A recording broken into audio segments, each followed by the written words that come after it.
very conducive for investment in railways at the moment. And that is why it is imperative that we open up this space and make it more investor friendly.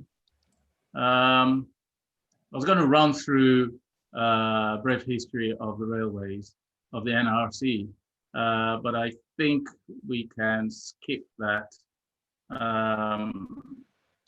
Sorry, you have to excuse me.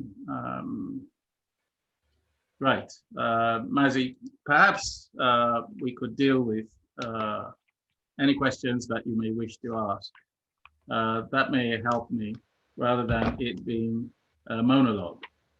Well, you know, to start with, we all know what has been happening in recent times. So I understand, I mean, as you mentioned, that you have recently submitted a memorandum for a constitutional amendment to the Senate Committee on Review of the Constitution. Now, why do you think that is necessary? And what steps, is there anything you're doing to, because obviously that is something that touches the heart of the exclusive list. Is there anything you're doing to drive, you know, to ensure that that comes into fruition? Well, again, I suspect this engagement, this meeting, is part of that process, creates the essential awareness.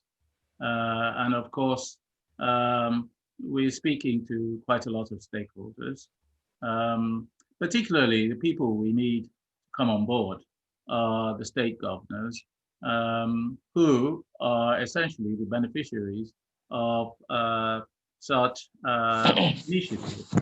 And to be fair, whilst a lot of them have a lot on their plates, and when we talk about restructuring, which is the political imperative of the moment, most of the subnational governments see with restructuring some further devolution of resources from the center to the states. Unfortunately, I'm not sure there's much money that will come with concurrency in terms of railways and the exclusive list and the constitution. Notwithstanding, what it is it's not taking anything away from the center. And I think there's a need to make that clarification. All you're doing is essentially saying two heads are better than one.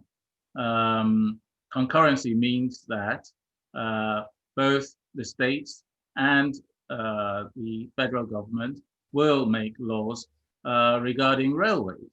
For instance, the regulation of railways, a very important aspect. Now, safety regulation can be retained within the federal government umbrella, but economic regulation, which deals with the fixing of fares and the behavior in terms of competitive behavior, anti-competition, and all of those sort of issues need to be dealt with at a local level. And these are where the states come in. And this has to do a lot, I mean, as far as economic regulation is concerned, you could be talking about things like tariffs. States are very concerned about metros.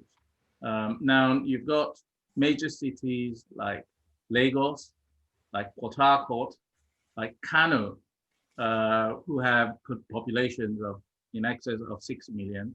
They need rail as metros, either light rail or as monorail. And now they need to be in a position to make laws regulating the behavior of the operators. Where you have a situation where all of these is handed down by an NRC that itself not in a fit position, both economically and also tactically, to do these things, and it becomes imperative that some help from the federal government would help them. So now, yes. So can I interject here? I mean, I do understand what you're saying here.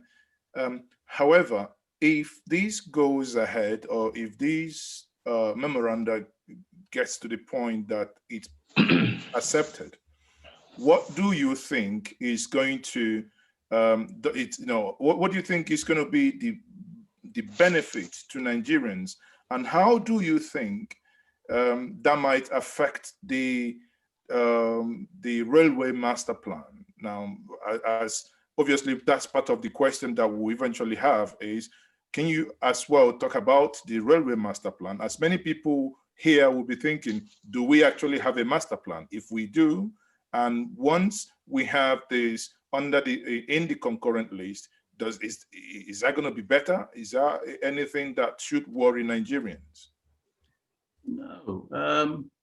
Sorry, I don't know what happened to my sharing of the screen. I was hoping that the slides could actually be running as well. No, you have to restart the sharing, I think. Right. Now, I don't know what you can see. You should see a chart of, yes, of the freight performance. These reflects historical performance of freight. Now, the backbone of any railway system is its freight. That is how it sustains itself. That's where it makes money from. Unfortunately, government-run railways have tended to emphasize more on passengers. And this is one reason why they never make money and they continue to run into trouble. But then again, governments have never been businesses. They've never known how to operate business. And so when you look at this trend, this is from 1964, when the people of Nigeria, shortly after independence, since we took over the management of the railway. And you can see it's been a slow decline. You've had some peaks, but it's mostly downhill. And if you look to the current times, we've just been hugging the bottom of the scale. Now, ideally, and I wish I had a highlighter, for you to invest any money in infrastructure, you need a threshold performance of at least 2 million tons. And I'm speaking largely about the existing infrastructure that we have. I'm not even going into these new lines that we're building. But to invest in building infrastructure, you need to have a threshold density much higher than where we are. And the more we invest, the more we seem to hug the bottom of these charts. And so it becomes a very worrying situation for us. Now, yes. Sorry, if I look at the previous chart, I mean, just a follow-up question here.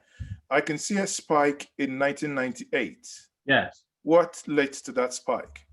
I should think that 1998 was, you see, a lot of traffic is generated when there is work going on the railway. So a lot of construction materials are moved, and I suspect the CCECC Chinese were involved in a massive, I think, $500 million rehabilitation exercise that was awarded by Abacha. And I think that was what gave that spike. And you see how it's immediately declined the moment Obasanjo came into office, because he essentially canceled that contract. Wow. Right. Okay. Yeah. So that's fine. Obviously, looking at that now, it's quite a jump. And from what you've just said, that we need 2 million minimum, that means we haven't even been there in the last 20 years. That's what it means. No, we're not even trying. And you see, you also have to put it in the context of what is available. If you think in terms of the movement of goods within Nigeria, just our ports alone, the throughput through the ports of Nigeria is about 60 million tons per annum. And then these are goods going out or coming in, mostly coming in.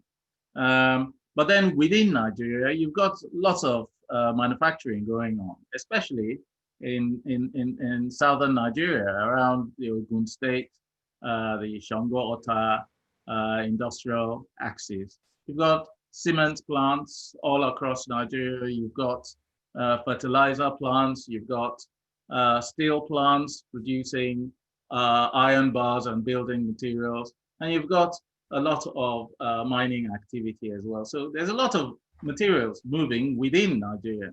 And so when you think in terms of what is available for the railways, you're talking in terms of tens of millions of tons of freight that's readily available.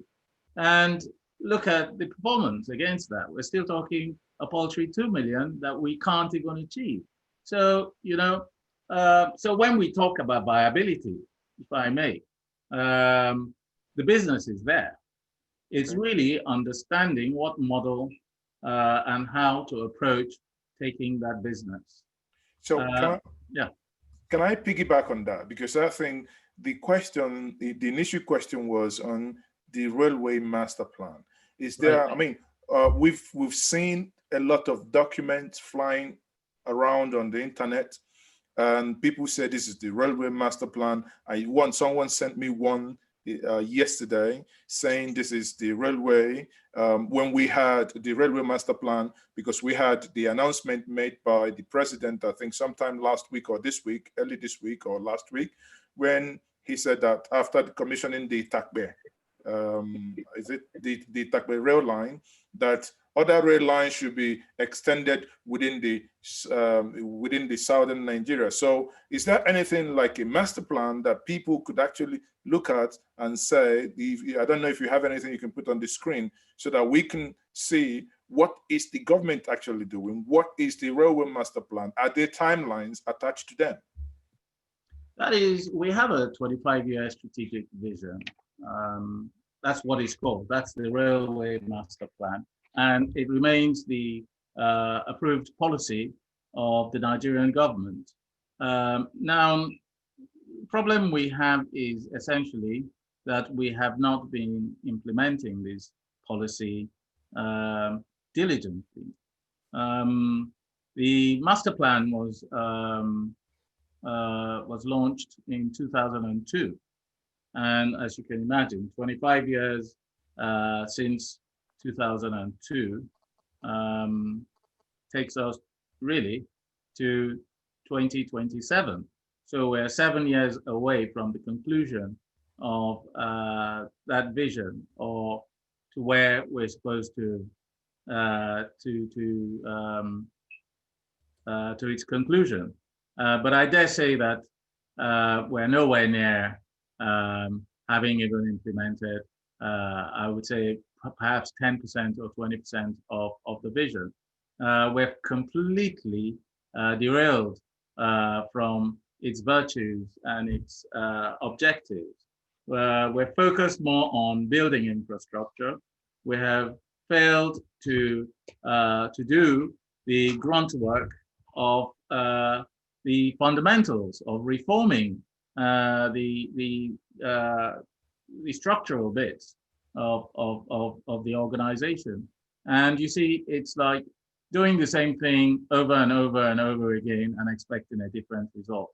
No matter the amount of money we invest in the railway sector, as long as it remains as it is, being run by a government agency that is an operator, that is the regulator, it's regulating itself. In other words, there's no real check on its performance.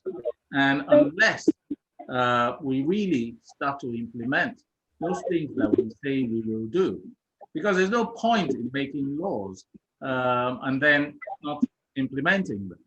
And it's a big shame that we find ourselves in that kind of a situation.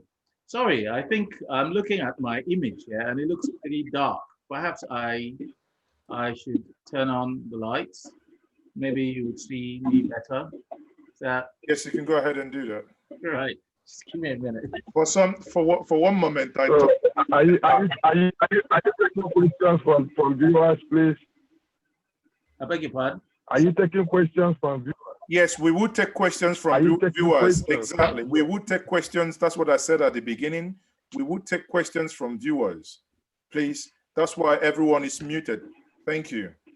In a couple of minutes, we'll take questions from viewers, please. Is it better? Am I? Yes, much better. Okay. Right.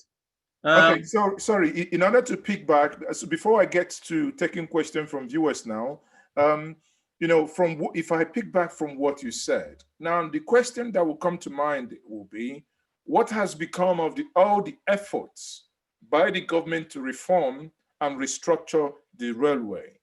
What has become of all the efforts? Well, it's all still born.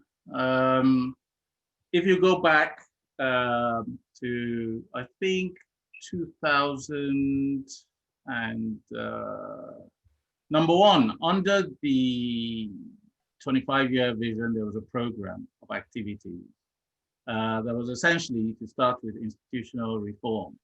And then, I mean, there was emergency rehabilitation because at the time, 2002, if you went that far back, you could see that the railways were practically static and were about to collapse. So there was to be some emergency rehabilitation just to keep the system ticking over. And then the major infrastructure work was to come later, but we were supposed to start to reform the organization. We were supposed to strengthen the railway capacity through local sourcing of materials. As you can see, we're spending billions of dollars right now, but most of the materials, if not all, are coming from China. I mean, we're manufacturing sleepers now in Nigeria. Essentially, most of that raw material is sourced from Nigeria, which is essentially steel and cement. But rail that we should be producing at Ajaokuta, which is costing us hundreds of millions of dollars, is coming from China. Now, these are resources that we're frittering away. And the essence of the 25-year vision was we were to harness a lot of these things. We have lost all of that because, if you ask me, I'll blame the politicians because politicians are always in a hurry to tick boxes. They've got their eyes on the next election and they're welded to cotton tapes, commissioning edifices and so on and so forth. They haven't got time to sit down and reform institutions. And because reform is a long, hard process, you don't see the results for a long time to come. Our politicians, sadly, don't have that patience. So and therefore, I don't think that we've done enough to reform them. And so what we're doing is we are putting money into these same institutions that burned money before. And therefore, I can't see how in the long run, these institutions are ever going to produce a positive result. So if one is putting that question straight to you, would it then mean, if you just talked about how the politicians are not following the roadmap, would it be fair to now say that even the current government is not following that roadmap? Well, to be fair to them, they've inherited a chalice and they're running with what they inherited. Some of the projects, in fact, all of the projects that they have been implementing are projects that they inherited. And to be fair again to this government, they met a reform process, which was the repeal and reenactment of the railway law, as well as the establishment of an independent regulator for the transportation sector. And for the first time in about 20 years, we've had a government that was supportive of that process. It hasn't been successful yet, because it's been a lot of going back and forth. But it's not for want of support from the Ministry of Transportation. And I have to give credit to the Minister of Transportation for that. So, okay, that's very clear. Now, when we talk about reform, which obviously you highlighted before, question then is, if we have not met the 25-year plan, as you just said before, how then are we going to get to the point of the Nigerian rail integration with the rest of Africa? What are practical issues or steps, and how can we overcome them?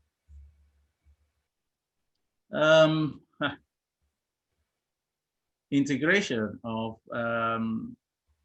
well, you'd have to understand, number one, how we're progressing with the integration of the railways with the rest of Africa.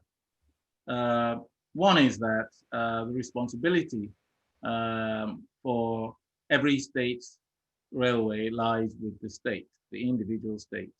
Even though there's some high-level coordination from the Council of Ministers with the AU, and you've got other AU institutions participating in that process.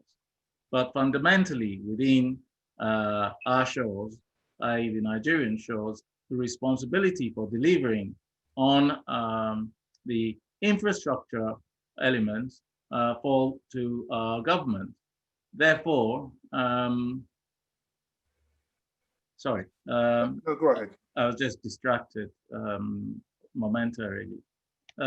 So yes, fundamentally, it will fall on our government to create the necessary facilities, if you like, to achieve that integration from our end of the stick.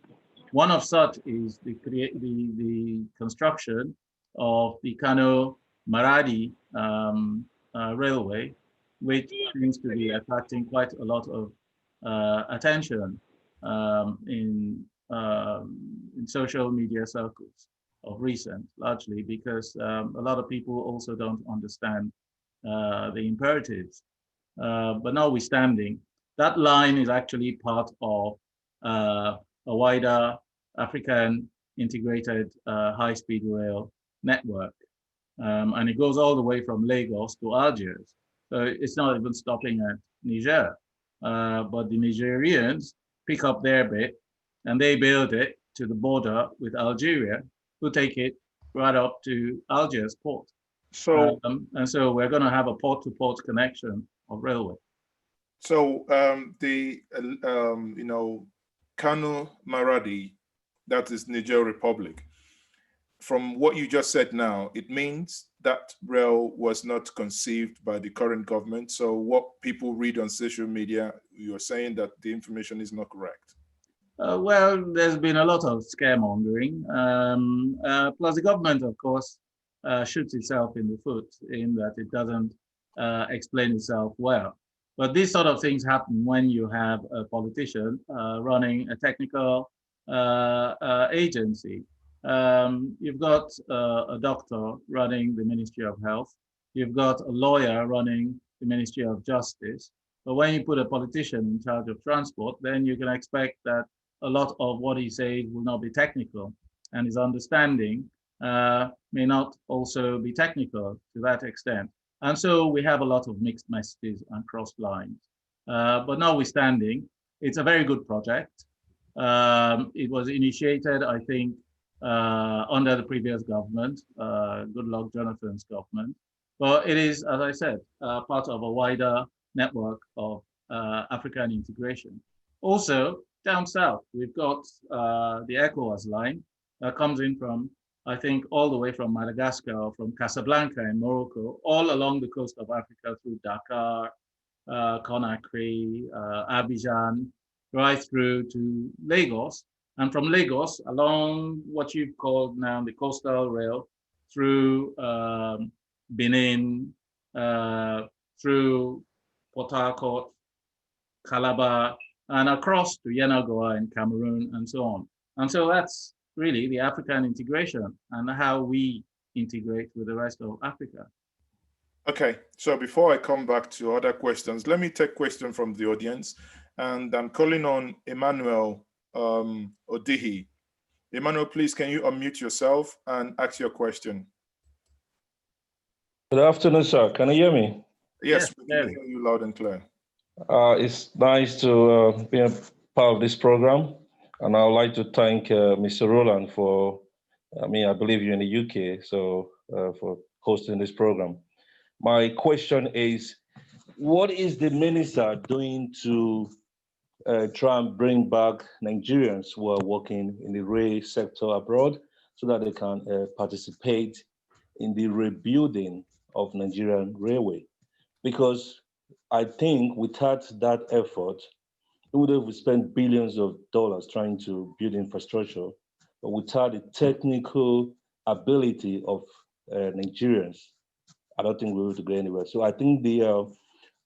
Rowland should advise the minister to bring back Nigerians who are tired working in the rail industry in the UK to come back to Nigeria and help us build the railway. I myself, I was there for a long time before I came back to Nigeria. And I got in touch with NRC, tried to do a lot of stuff, but I didn't even get anywhere because nobody will listen to me. So I think that is my question from Mr. Rowland. Thank you. Thank you very much for that question. Roland, do you want to take that question or should we take more questions? You can answer them in one. Yes, why don't we take a few more? Okay, so the next person on the list is Efe. Efe Okogbe. Edefe. Okay, Edefe, sorry. Can you please go ahead and ask your questions? Yes, thank you for this. Roland, it's been a while. Hi. Yeah, nice to meet you. See your face, always looking younger every day. I wonder what the secret is. Don't worry. Home. Come to Nigeria. Anyway, a few observations. You made mention earlier on about if you don't run freight, right? It's all only freight. Services can actually bring profit or make money for the rail operator. What I want to point out here is that, yes, that is true to the extent that it's one operator responsible for freight services and passenger services.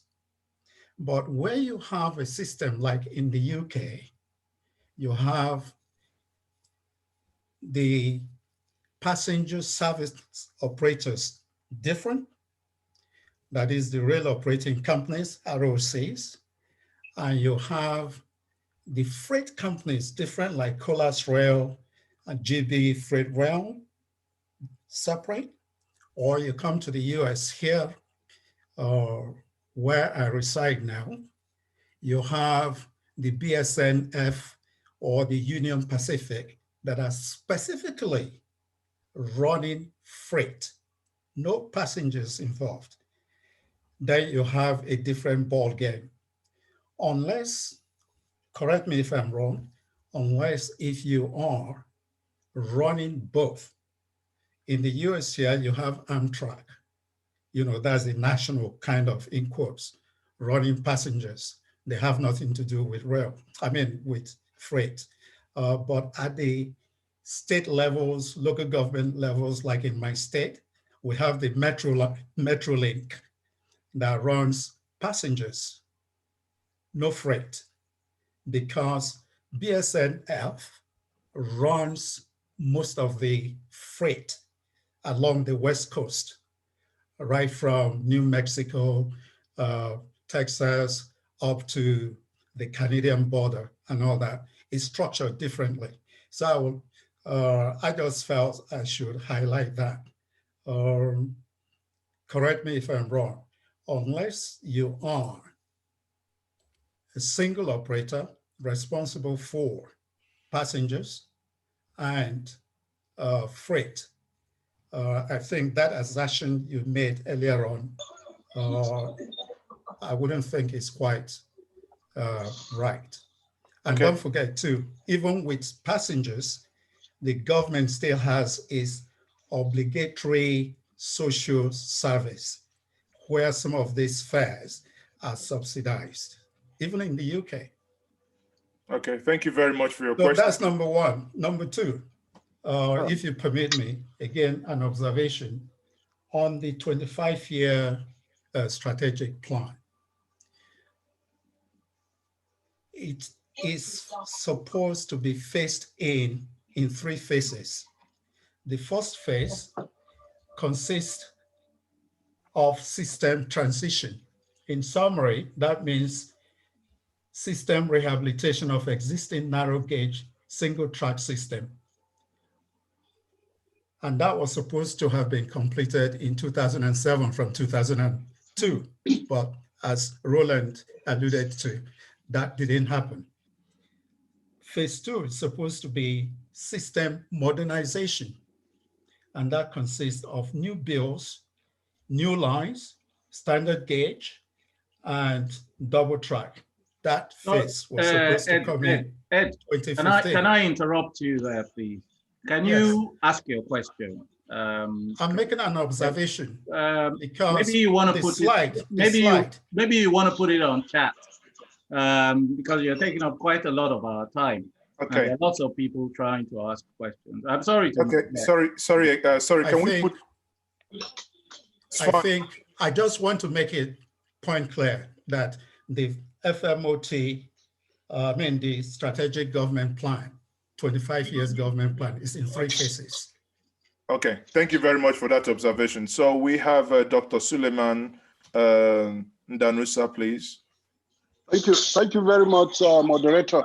My question is, I keep wondering why in reforming the Nigerian railways, we can't follow the approach used in reforming the power sector, the telecommunications sector, because there, the reform agenda identified the phases and the roles of the private sector and then the public sector. If you look at the power sector, even though it is still struggling, but it's very clear that we know who are those that are going to invest in generation, who are those going to invest in distribution and transmission. And of course, the regulator is well defined, supported by an act.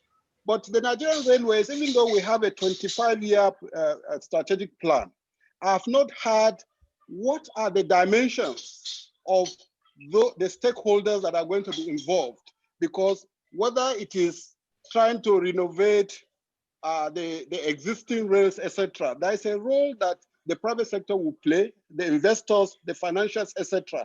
And then the value chain, this should be identified on the get-go, so that every step of the way, the private sector is involved, the regulators are involved, government is involved, and everybody will complement everybody along the way. But what we see today is only government. I don't know why we are not following the reform agenda in the other sectors. Thank you very much for that question. So Rowland, now over to you for this segment. You can have the questions all answered. Thank you. And thank you for your comments and observations. Ima Odi asked about what Nigerians need to do to attract the attention of the minister. I honestly couldn't tell you.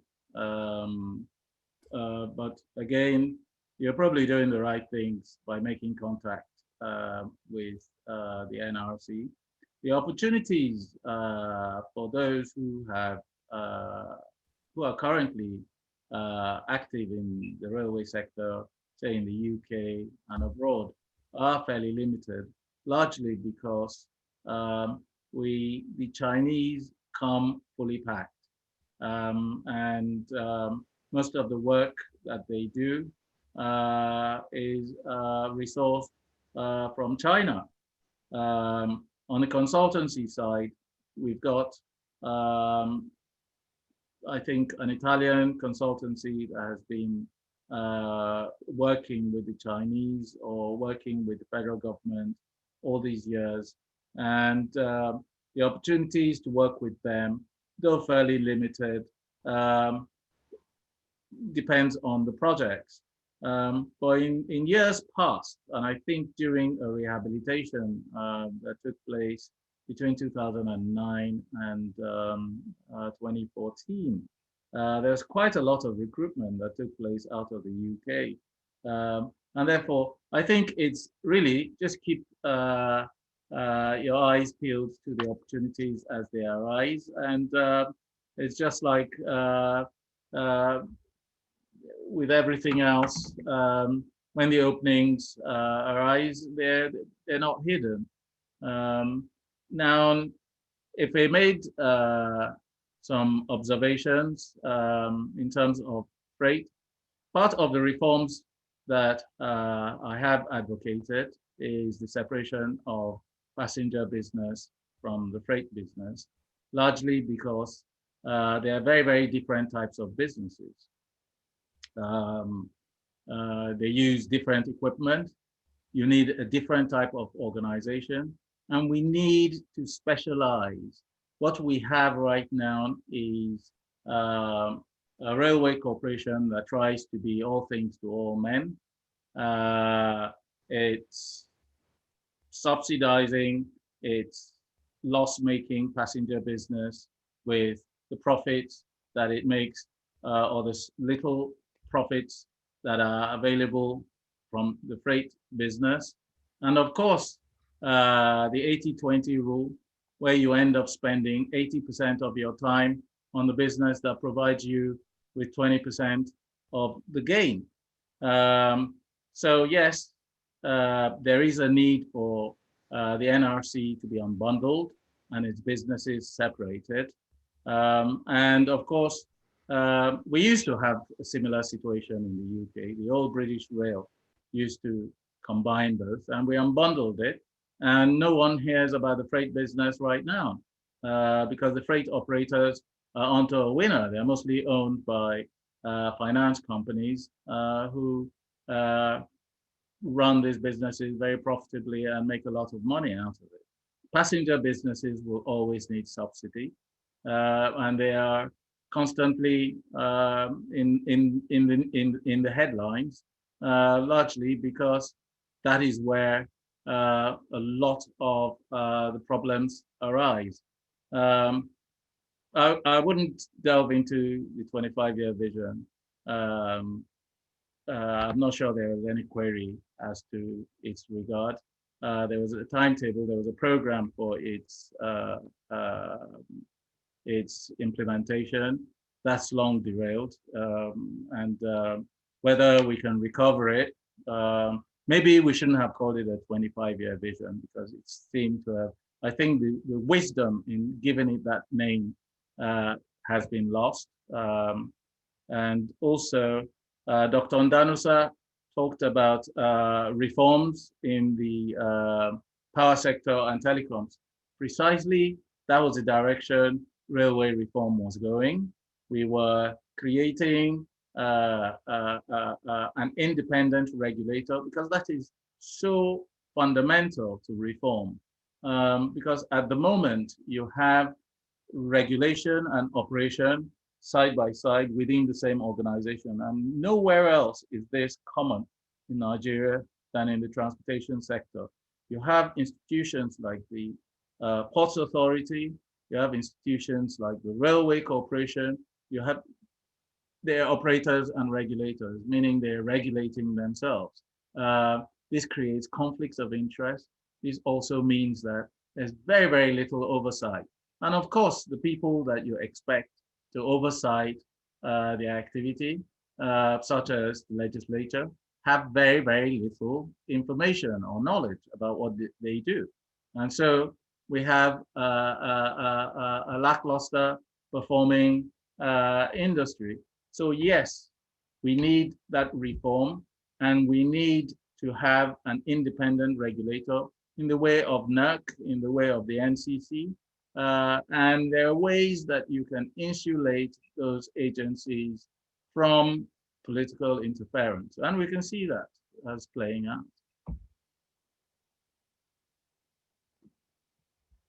Sorry. Thanks very much. Yeah, so thanks very much. We're going to take the next question from Dr. Sunday Popola from Imperial College, London. Dr. Sunday, can you please ask your question now? Thank you. Thank you very much. Very interesting conversation. I'm from Imperial College, Associate Professor in Civil and Structural Engineering, and also the current chairman of London branch of NSE, Nigerian Society of Engineers.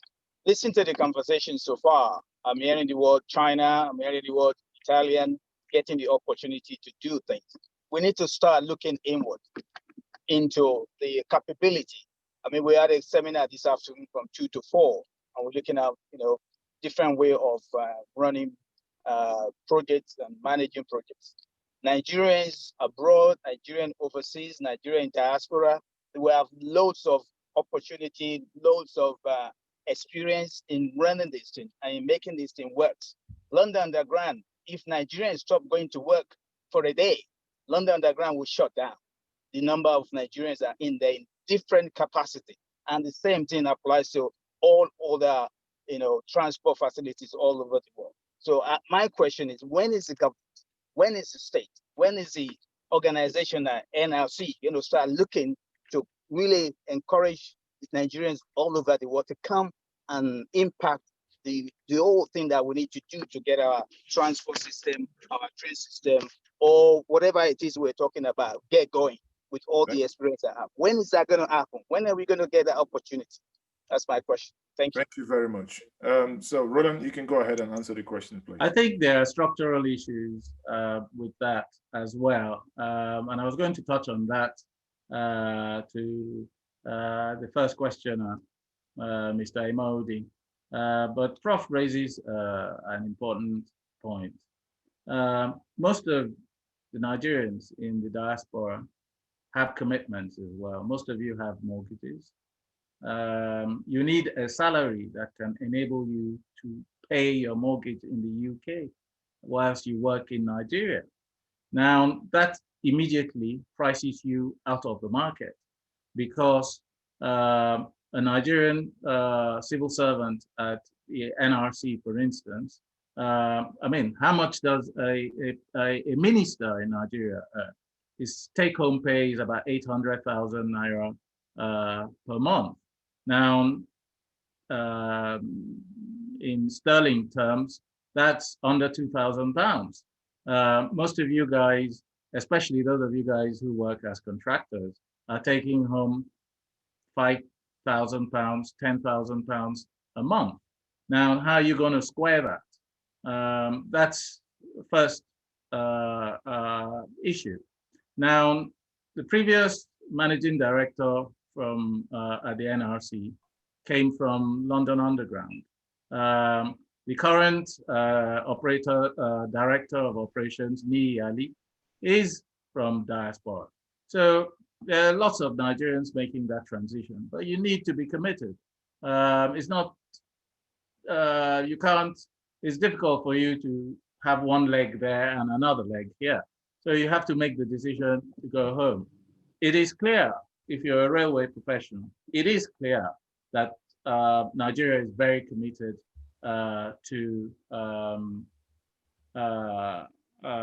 the railways in terms of degree of investment that has been going on. So there's going to be a lot of work for the next 10 years, perhaps, as long as, of course, the government that comes after this one follows up or follows through with what it inherits.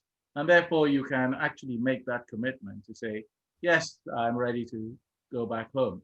It will not be that you want to go there, work, and to feed a family back here. I don't think the economics will work.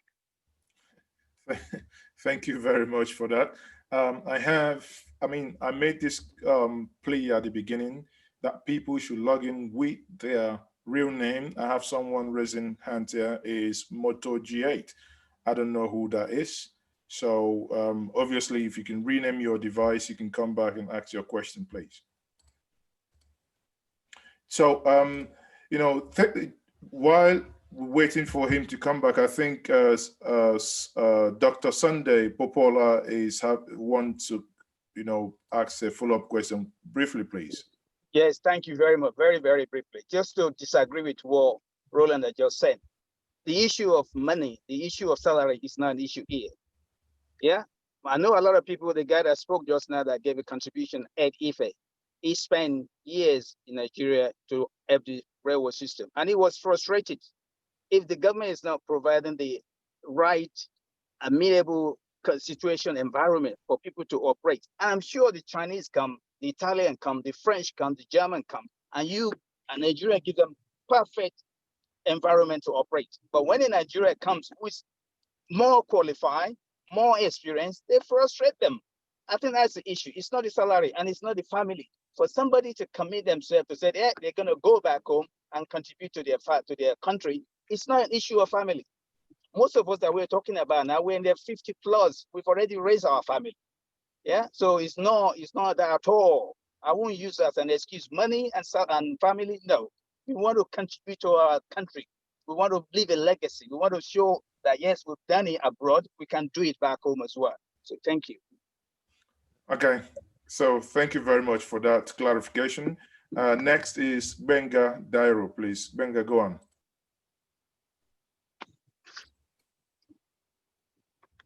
Benga, you're muted. Can you unmute yourself, please? I think I'm unmuted now. Can you hear me? Yeah, go ahead. Right. I just want to comment on the issue of Nigerians in diaspora participating in the rail industry in Nigeria. I'm based in Nigeria, by the way. And I'm glad that Dr. Popola spoke, because he identified himself, and I know he is the president of NSE in England. Now, it's a job for the Nigerian Society of Engineers, I have to say. The Society of Engineers really needs to step up to the plate and do what it has to do to encourage government to take a deeper issue, a deeper look at this idea that foreigners must be involved in every bit of sophisticated infrastructure in Nigeria. As we've always all noted, there are Nigerians abroad who have the capacity, the wherewithal, and the capability to do all these things. And I don't even think also that the economic issue or the financial issue is an issue, as Rowland said. You can always deal with that matter. There are ways in which you can get around that if you are committed and you're determined as a nation, as an institution like Nigerian Society of Engineers, to promote the ability of Nigerian engineers or Nigerian engineers that are Nigerians. So I would like to lay the issue at the doorstep of Nigerian Society of Engineers, and I will encourage Dr. Popola to speak to his colleagues in Nigeria to get them to really begin to behave as the Institution of Civil Engineers does in the UK, to do the same in Nigeria and to begin to see their role, not as individuals themselves wanting to benefit from being close to government, but for them to actively seek means, policies, interventions, lobby government, okay? That there are one or two specific projects that must be devoted exclusively for Nigerians to develop on behalf of Nigeria. Even if you don't do them all, identify one or two, okay, that they can do, and then they can demonstrate what can be done. And then from there on, I think we can begin to see some progress. Thanks, that's my contribution. Okay, thank you very much. Rowland, I don't know if you have a follow-up comment on that. No, I agree entirely with Benga. I know Benga. He's Minister, Commissioner for Transport. Okay, thank you very much. Then we have, I think Emmanuel is back again. Emmanuel Odihi. Can you make your question very snappy, please? Okay, thank you, Mr. Rowland. I just want to add a follow-up question. I've been back home since 2015 now. Jide Ali, the operation director, NRC, you said, I know him personally. Okay. I think what Mr. Rowland needs to do, because let me just use this word, you know, Nigeria is no man, no man. Use your platform and talk to the minister to encourage us to participate in this process? Because I think the minister himself doesn't trust the local engineers and businessmen to participate in the building of Nigerian Railway. Thank you. Okay, thank you very much. Then George Banjo, please, you're next.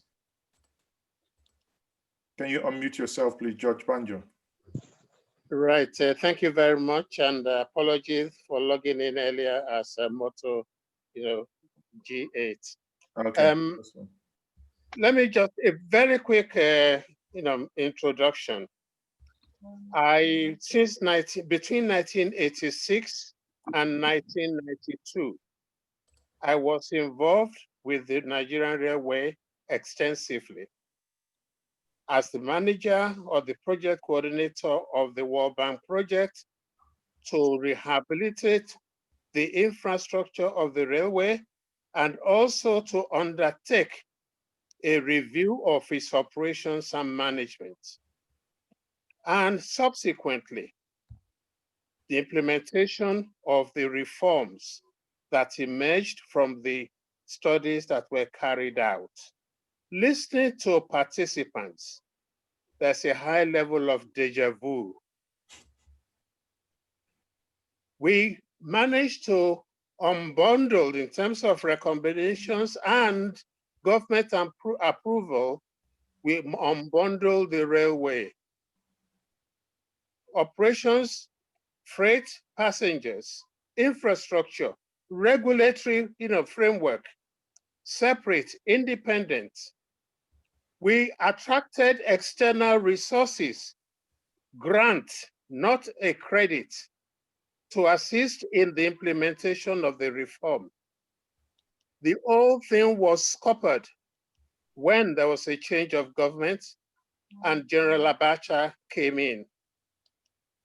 And the first thing that the first decision on the railways that was taken by that government was to bring in the Chinese. And as far as I'm concerned, that has been the beginning of the end of the Nigerian Railway Corporation. Because the amount of money that was deemed to be necessary by experts, internal and external, to achieve a substantial reform of the Nigerian railway industry. I did not say NRC, I said Nigerian railway industry. It's just a fraction of what was subsequently given to the Chinese for the rehabilitation of the existing infrastructure. I left the country to join the World Bank. And I came back in 2014 and I had a consultancy to review the existing proposals, the East-West Corridor and all of them. And I did this for the federal government. The extent of the excess expenditure, the cost estimates could be as close as 50%. The level of technical rigor of proposals and so on, very low.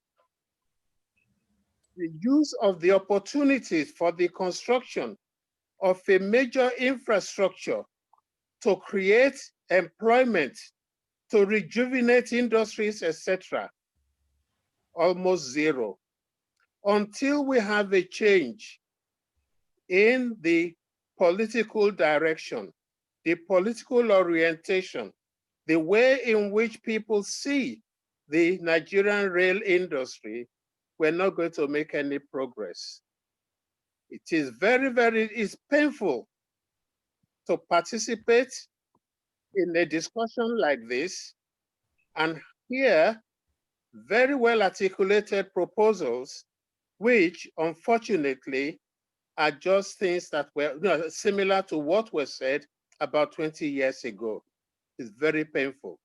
And I think that all of the transport sector suffers from the fact that the task of managing a transport sector, a transport system, is seen as an administrative task as opposed to a technical task. That's the first thing. Two, the political involvement is just too much and it squeezes out. As a member of the World Bank, I was involved in the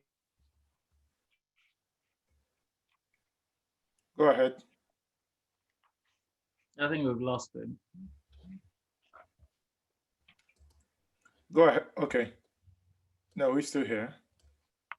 Anyway, since he's not, I think he's got some issues. Can I get to the specific, Mr. Rowland? What is your impression about the Port Harcourt Makurdi rail line? I mean, we obviously, I'm not a professional in this field, but I have read that the rail going from Port Harcourt, Aba Omahia, down to Makurdi, which I understand is a narrow gauge, that somehow it was meant to be upgraded by the General Electrics, and that was awarded under Goodluck Jonathan. And when the current government came in, it appears that everything was thrown out of the window. Can you explain to viewers what actually is the issue with the Port Harcourt Makurdi rail line? Okay, that's the Eastern line. Yes. I think you've got some of your facts mixed up. There was a rehabilitation contract to rehabilitate all of the narrow gauge lines, and that was under Goodluck Jonathan. In fact, it started from the time of Yaradua, and we know what happened to Yaradua. He passed away midway through his tenure. That contract, there were about 3 contracts. The line from Port Harcourt to Maiduguri was broken up into 3 contracts. And I think the first 2, that's Port Harcourt to Makurdi, Makurdi to Kuru Jos and Kaduna, were the second, and then there was Kuru Jos to Maiduguri. Now, there are issues with those contracts, but as at the time of the handover to this current government, it was alleged that the Port Harcourt to Makurdi was 85% complete. The Makurdi to Kuru Jos was 85% complete. And the Kuru Jos to Maiduguri was 42% complete. That is what was reported by the NRC. Now, what then happened was this government came in and they met a proposal from GE. GE had a proposal to take over the narrow gauge network, meaning the Lagos, Kano, we're talking about the legacy railway lines, the existing ones that were inherited from the colonials. Western Line and Eastern Line, GE had a proposal to take them over and operate them largely for freight. And so what that meant was the federal government's view was, well, if you guys are going to take it over, then you rehabilitate it and you run it for a period of time that we will agree with you. Then you hand it back at the end of that tenure. And so the federal government stopped the rehabilitation of the Eastern Line, which was nearly complete. Unfortunately, sorry, when was this stopped? It was stopped as the government came in. This was 2015. Okay. And since then, of course, one of the problems with railways is infrastructure can't stand unattended. The safest way to preserve railway assets is to actually use them. If you leave it standing or lying fallow, then people will nick stuff off it. They will steal clips because these things have a market value. in the foundry business, in the foundries market. Clips can be smelted and reused because a lot of them are derived from copper.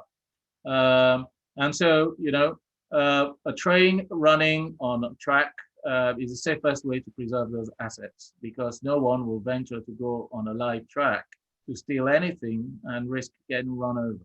So if you abandon a track, then you're inviting vandals, and that's what's happened to that track. Been vandalized and it's been rendered practically unusable. It has not been maintained either, even though I think the NRC, from my vantage point in the National Assembly, I see their budgets every year that they bring to the Assembly for passage, and there's always a provision for maintenance, but somehow we don't see them maintaining these assets, and the assets have been run aground, and so they're not functional. You can't run a train on the Eastern Line right now, perhaps from Port Harcourt to Aba, but not beyond. Well, is there any reason? I mean, is there any plausible reason why that track was stopped? Why the rehabilitation that has, according to what you said it's gone up to 85%. So basically, all we needed was 25% for completion. 15%, sorry, yeah. 15% for completion. Yeah. So what on earth would make any reasonable person to, I mean, is there any political, does that have anything to do with political decision? Call it bad judgment to some extent, and inexperience. I recall when the minister first took office, he was very optimistic that GE would take over the running of the narrow gauge within 6 months. And I remember cautioning that concession agreements take time to negotiate, could take as much as 2 years, if not longer. And so, you know, being optimistic that within 6 months, GE would take over the network and start the rehabilitation. And as it turned out, after 2 years of hard negotiations, GE walked away, which left us with eggs on our faces and a network that was completely in shambles. So yes, it was our fault. It was misjudged. So is there any, do we have any plans now to bring it back on track? Well, I understand there's a proposal going through. There's going to the Federal Executive Council to reconstruct the Eastern Line. The information is not very clear. Reconstruct as narrow gauge or standard gauge? It appears that it is being reconstructed as narrow gauge, and that would be a problem, because I don't think we need to be rebuilding narrow gauge infrastructure, because essentially we're creating 2 railway systems. Very expensive to run 2 systems. And narrow gauge, and the problem with narrow gauge, and the reason why it is our policy to convert from narrow gauge to standard gauge, is the fact that there are very few narrow gauge systems left in the world, and therefore servicing them, finding equipment to run on them, and all of that is a task, and it comes at a cost. Whereas most systems are now standard gauge, and therefore you can find a lot of equipment and facilities or accessories off the shelf, and they're therefore cheaper to find, easier to find, and integrate, especially when we're talking about integrating with the rest of Africa, because one of the problems we have with West Africa is the fact that most of the railways within other countries of a different gauge. Most of the French-speaking countries are not on standard gauge, they are meter gauge. We have what you call narrow gauge or Cape gauge, 1,067, whereas theirs is 1,000 meters. And so there's a need to standardize so that you can run a train between here and your neighboring countries, and so on. That's what we mean by integration.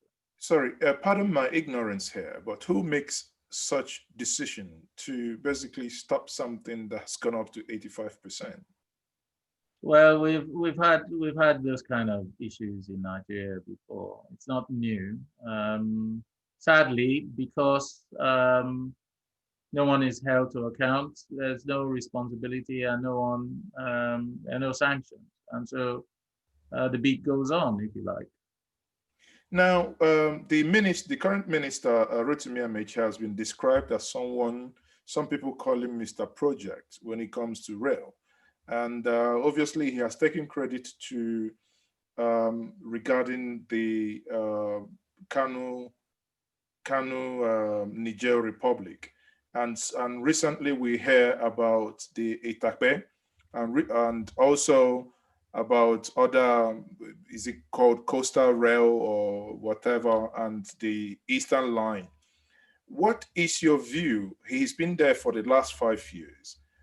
How do you think he has performed as a Minister of Transportation regarding railway services? Well, I think that's an unfair question.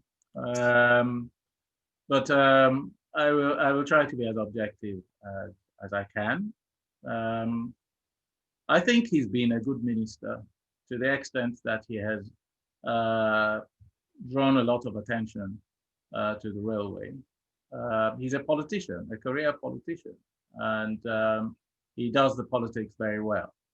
What he lacks is the technocratic ability, and it would have helped him a great deal if he had, say, a minister of state who was a technocrat.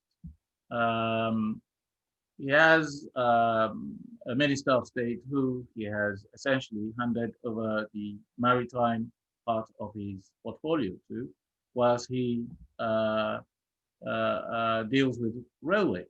So to that extent, I would say he has been fairly successful. There's more propaganda than substance, but there has been a lot of achievement, if you like. So mixed bag, but I'll give him a lot of credit. Okay, I take that, but my parting word here from what you've just said is that there'll be more propaganda than work done. Thank you very much. Then I'll bring back Dr. Suleiman Ndanu, please. You can unmute yourself and ask your question now. Dr. Suleiman. Yeah, thank you very much, moderator. Rowland only answered is a part of the question that I asked. He did very well. Can you remind us the parts that he didn't answer, please? Yes, he only answered the issue of the independent regulator. What I'm saying is that the paradigm of railway reforms in Nigeria does not recognize the role of the private sector at every point of the value chain. Because sometimes we bring in investors. Investors talk to us and ask us, where do you think we can invest in the value chain? I'm sure Rowland is aware of one. We were trying to bring in investors, private sector Nigerians, and of course, trying to source other partners from abroad. We identified the northwest, north central sector that is not served with any railway at all. That is from Sokoto through Kebbi to Niger State through to Kwara, because it's not provided for, if you look at the master plan. And we were thinking of doing that, but largely everywhere you go, it is the public sector. Where can the private sector be identified at every level to be able to bring in resources, even if, whether on concessional basis or on PPP basis, the role of the private sector, both foreign and local, is very paramount. And that is exactly what I said is happening in the power sector and also the telecommunication sector. We can't leave everything to government, no matter what stage of the reform that we are. Thank you. Absolutely, Thank you very much. Absolutely, Suleiman, and I couldn't agree with you more. And this is why there's a need to reform and restructure that sector. And it is what we mean by unbundling it. And the only way we can do that is by repealing the existing NRC Act. And of course, the first step, as I said, is in the Constitution Amendment. It is by opening this space up that you can actually enable the participation of the private sector.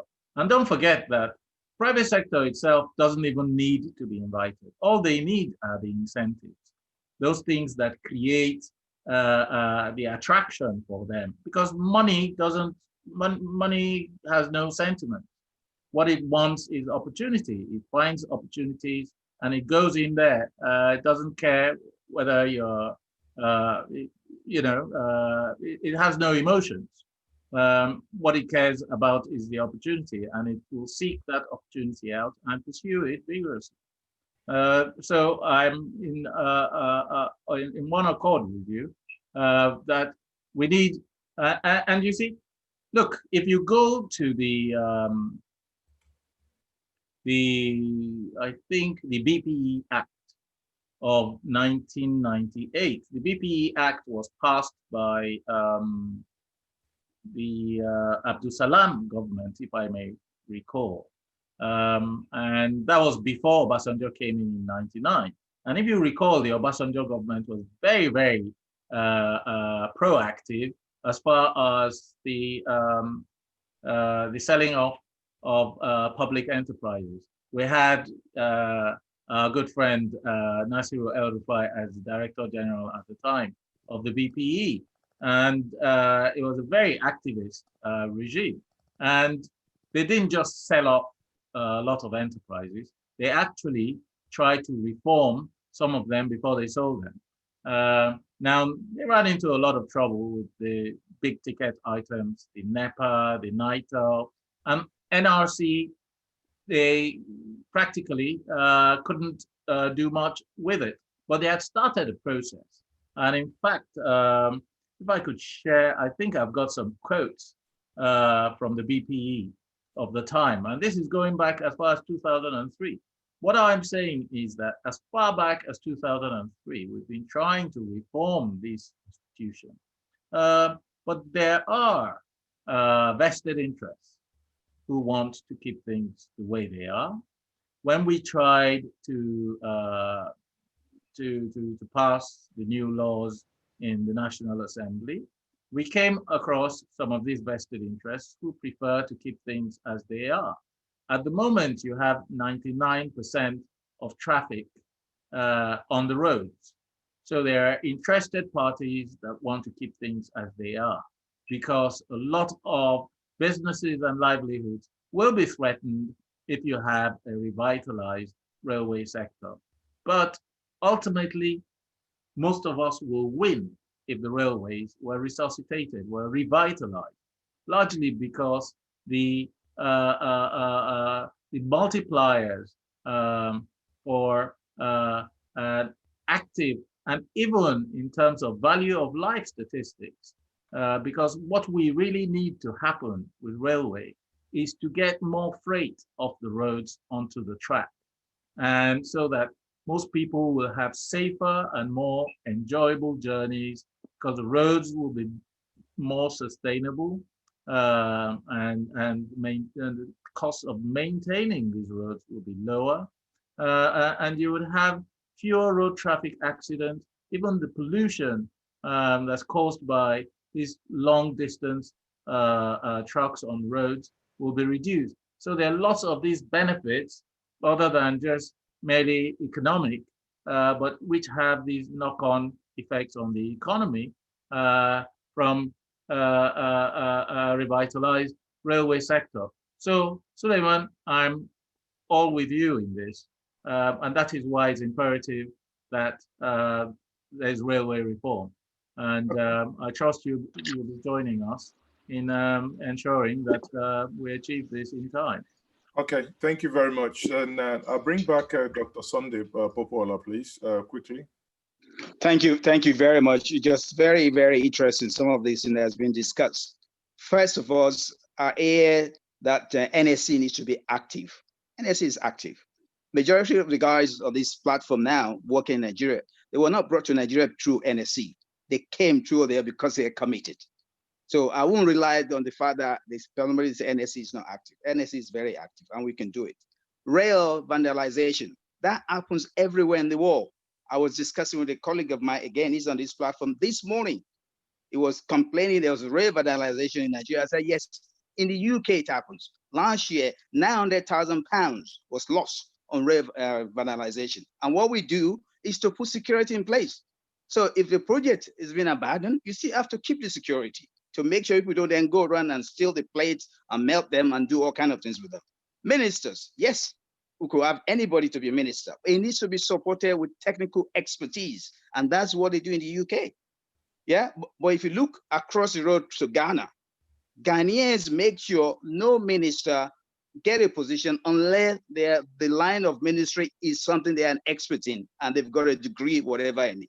Nigeria is not like that at the moment. And that's where we're losing now. We have ministers, I don't have a clue on what they've been given to minister about, and they're not supported by technical experts, okay? So I don't have any problem them getting position, but they need to get in touch with people who know the subject, who could advise them properly and be able to implement the best practices that we need in the country. Rowland, you're doing a good job, but we're here.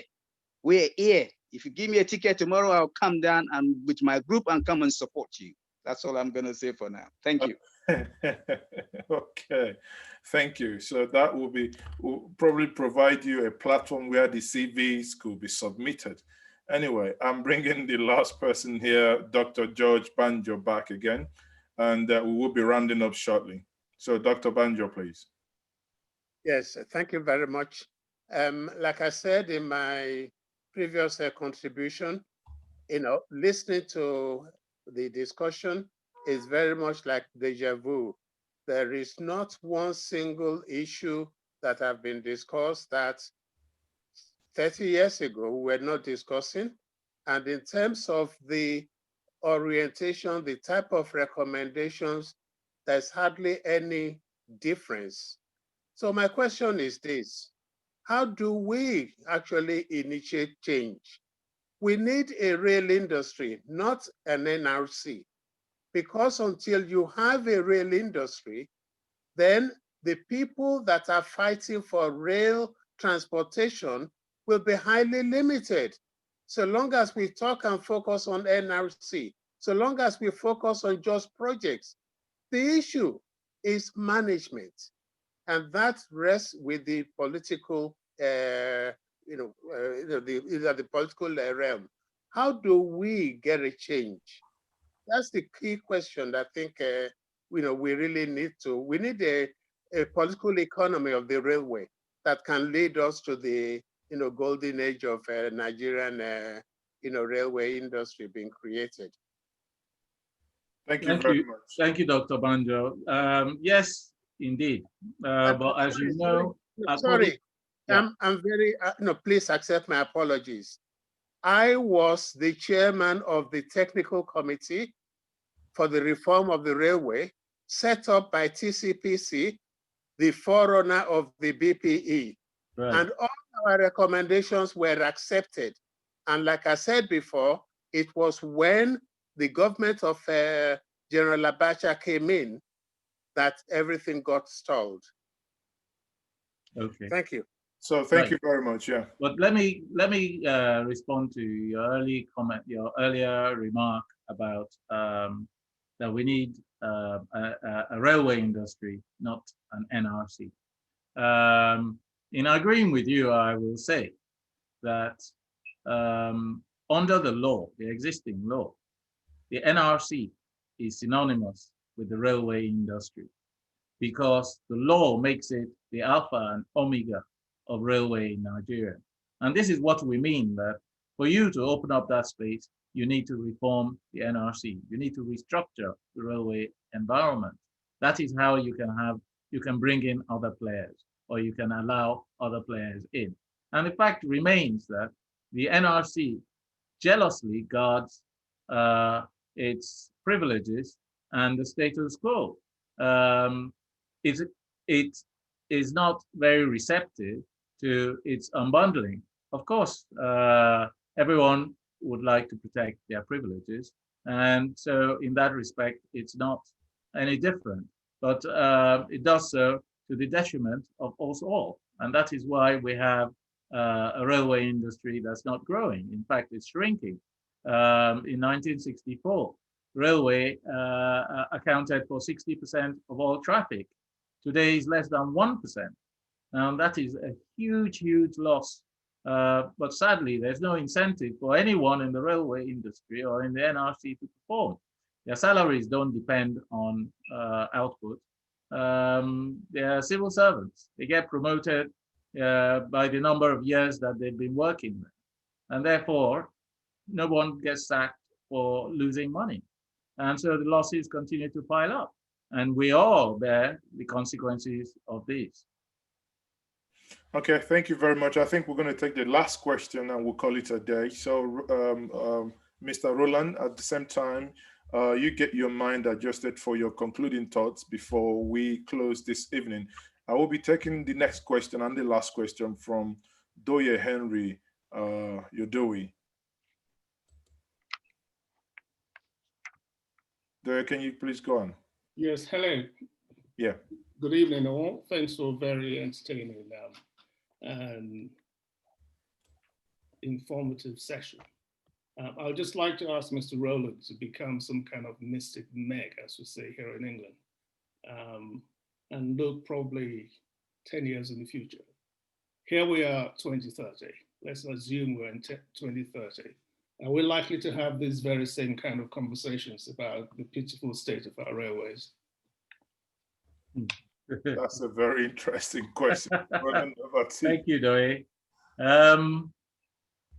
Well, if what Dr. Banjo is anything to go by, if what Dr. Banjo has told us here is anything to go by, then we're likely to still be talking about the same subject or having this conversation, which would be very unfortunate. But c'est la vie, this is our country. This is what we're lumbered with. But I dare hope that with the advocacy that we're doing and with increasing awareness, because again, you have to understand that there's so much investment going to the railways right now. And the nature of that investment, or at least the planned investment, is in loans. It becomes imperative that we will pay attention to those finances to make sure that they're not gone to waste, even though we've wasted quite a lot in the past. But I am sure that this government and future governments themselves would be careful that they protect these investments in a way that they're not huge losses or causes for indigestion going into the future. I hope. Are you concerned with the level of loan we've taken for railway from China? The bulk of our loans are from China. As a participant in the industry, I would say it's a good thing because it's investment in our industry and it creates work for us. But as a Nigerian, I think there are far more efficient ways of borrowing. I think that government should have enabled private participants to borrow, either by providing them with the sovereign guarantees and enabling environment for them to play these roles. The problem, of course, comes with the lenders. The lenders take a look at your environment and they don't feel very comfortable in playing that way. Because, of course, they take a look at your laws and they find that it's a very convoluted environment where you've got an NRC that's lording it over everyone, and the NRC isn't the one that's taking the loan. And so you find that most lenders are only comfortable lending to the government. And so we have this very constricted environment, and that is part of the structural issues that we have. So yes, it is a concern. At the last count, I think we're already talking about borrowing up to about 7 trillion naira. That's, I think, if I recall, we're talking about 18 billion dollars or thereabouts in loans, not just from China, but mostly from the China exit. I think Kano Maradi is being funded out of Europe, but that's another loan. And so far, we've only drawn down about $2 billion. So there's about $16 billion of loans come. Now, if you're already talking about most of government revenues being used up in debt service, I think I heard somewhere about 90% of government revenues is now being consumed in debt service. I don't know how or where we're going to find the resources to meet these repayments. And especially if oil prices drop. But you see, the issue then comes to what is the business model? When you are borrowing, and when I go to my bank for an overdraft or for a business loan, they want to see my cash flow. They want to see how I intend to pay this money back. We're not borrowing money with the business or with the railway as the business we're supporting. We're borrowing the money more as a sovereign. So we're borrowing money and we're putting the money towards the railway. It's not the railway that's paying these loans. We're paying these loans from government revenues, and that's largely derived from oil. That is a problem. And that means it doesn't encourage the railway to be efficient. Yeah, so that means the railway will never, I mean, that's where we started off with sustainability. That means the railway would never be in a position to pay for the loans we've taken to build this rail. It could be. It could be. It doesn't, but you'll have to turn things on its head. The way we're going about it right now, there's no incentive for anyone to want to pay back from the railway. And the railway certainly isn't paying back. Because at the moment, and I think there is a slide somewhere that actually tells us, sorry, can I get out of here again? Help me. To get out of the slide, or? Yeah. Am I out of it?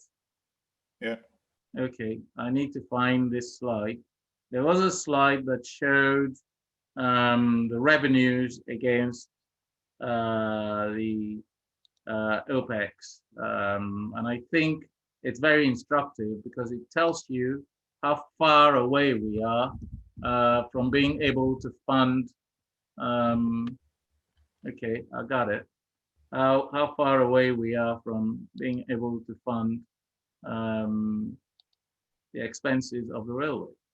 And that is from a business. Actually, you know, it's actually scary because I think there was a tweet from former Vice President Atiku Abubakar saying that we're utilizing about 95% of our basically money to pay loans. And now you're talking about 7 trillion, or rather about $16 billion that we are still borrowing. Then one must then ask, how on earth do we intend to pay for this money? Well, we're hoping that the oil price will continue to go up and we'll be able to fund it. But you see, the problem, of course, is there are benefits from having a railway. That's on the one side, that's the economic argument. But when you come to commercial viability of the railway, as I stated earlier, the business is there for us to do. So the railway itself can actually pay its way. But unless you structure the business in a way that it can, the current arrangements don't support that notion. And so we're essentially living on hope that somehow the oil price will sustain and that we'll continue to live on luck. The problem that we have is a lot of these concessionary loans as well have a moratorium. I think the loans we take from China at the moment have a 7-year moratorium, which means that you don't start to repay until after 7 years. So if this government takes $16 billion of loans, it's not going to be lumbered with the repayment. It's the next government or even the government after that that would now have to start to find a way of repaying that debt. And that would be a big challenge. Of course, we would have the infrastructure, don't get me wrong. And this is where the difference lies between the loans that were taken from Western governments of old that led to the Paris and London Club debt and the Chinese debt. The Chinese are actually building tangible things that we can see.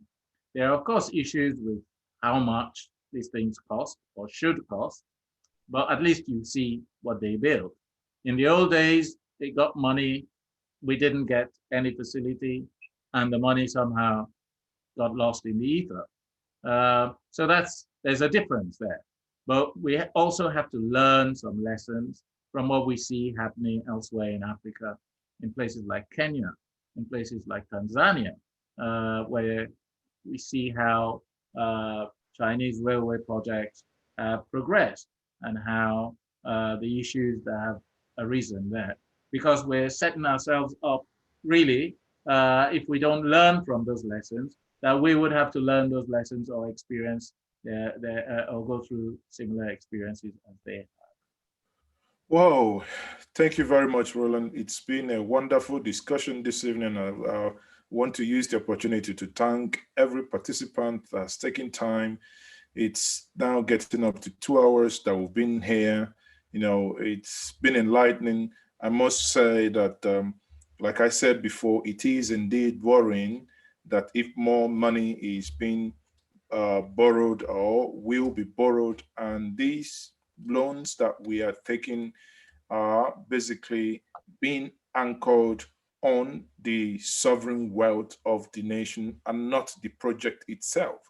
I mean, I don't know how far this could be sustainable. As you rightly said, the moratorium for most of these loans could be 7 years. That means whoever borrows the money now doesn't necessarily bother about paying back until the next 7 years.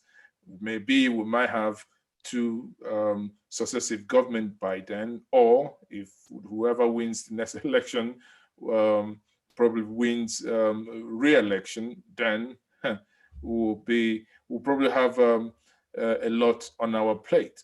On that note, I would say thank you very much for joining us. Then I would let you have your concluding thoughts. If you have other words that you can drop for us, then before we call it a day. Well, thank you kindly for the invitation, Mazi. It's always an interesting subject area for me.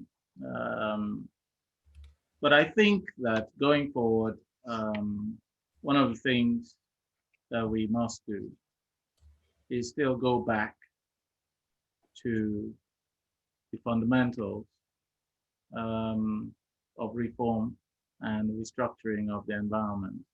We omit and have skipped those steps, but we must come back to them. That is the right starting point. We must pass new laws for how we operate our railways. We can't get away from that. The last time we tried to create an independent regulator, we went the route of an independent regulator for the entire transportation sector. That meant aviation, that meant waterways, that meant railway, that meant there were 4 of them. So roads, all 4 under one hat. And the reason we did that was multi-sectoral, they have a lot in common, and we've seen that happen elsewhere in the UK, in America, and Tanzania, closer home, and so on. So they're possible, they're practical issues, but fundamentally, one of the issues that we found imperative for a multi-sectoral regulator in Nigeria was the fact that there's a dearth of technical resources. And it's quite interesting that we're having this conversation here, and you have people calling in to say, look, we're all out here, we have learned, we've imbibed some skills that we would like to make available to our mother country, and yet no one's giving us the opportunity. And we're saying in Nigeria, we don't have enough capable hands to man some of these offices or these desks. Notwithstanding, that has met with quite some resistance, and which is one reason why the legislation hasn't passed or been assented to. It's been passed. It's gone to the executive for assent. It's come back. Some amendments have been made. It's gone back. Hello, Rowland. With the president, and we hope that at some point in time it will get passed. Now, if it doesn't get passed, we still need an independent regulator for railway. It's very fundamental. The NRC cannot regulate itself, but increasingly and importantly, we need railway operations to be provided by the private sector. The private sector know how to make money. That's their business. Public sector are about regulation. They're about facilitating. They're not good at doing business. As I said to you, how can a colossal loss of market share from 60% to 1% is already indicated that you're certainly no good at running business. You've lost that business to a very versatile private sector. So we need to go back to the fundamentals. We need to go back to running a railway system in a way that's sustainable. And the sustainability is about a railway that can pay for itself. If it doesn't pay for itself, it's not sustainable, because we will end up with where we're coming from. Thank you very much for your time. And I hope this has been useful to a lot of our participants. Thank you very much. And thank you once more for having the time. And thank you, every one of us that have spent hours listening to this conversation. And thank you, everyone who've asked questions, those that have contributed. Thank you very much. And I will say, wherever you are, for those of us in Nigeria, have a wonderful evening. Those in the UK, those, I don't know where you all dialed in from. You know, if it's your morning, good morning. If it's your evening, good evening, and good night, everyone. Once more, I'm your host, Mazi Ezoke. Thank you very much, and may God bless us. Thank you, Mazi, for having me. Thank you, Mazi. Thank you, Mazi. Yeah. Thank you. And good Thank morning. you, Roland. Thank you, Dr. Roland. Dr. Roland. Dr. Rowland, whoa.